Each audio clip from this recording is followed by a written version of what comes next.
I want to add a gusset to my weldment between these two faces. To do that, from the weldment's ribbon, I'm first going to select Gusset. Here, I need to select my supporting faces. So I'll select this face, and then this face, and then I get a preview of the gusset. If I right click, I'll accept all the default settings. So I'm going to come over to the profile, and I'm just going to discuss how to create the very basic gusset shape here. I'm going to make D1 50 mil and D2 25 mil. D1 will be the length along the first face I selected, and D2 will be the length along the second face I selected.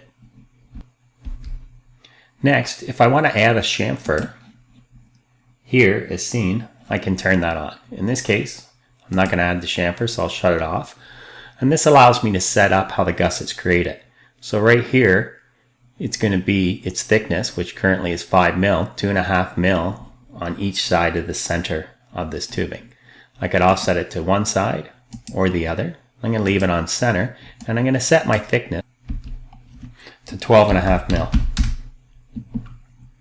Next, I can choose where the gusset should start from. I could start from this side of my part, or the center of the part, or the other side of my part, and I could also offset it from there. So I'm going to put it back on center. I'm happy with this simple gusset, so I'm going to accept that, and I'll create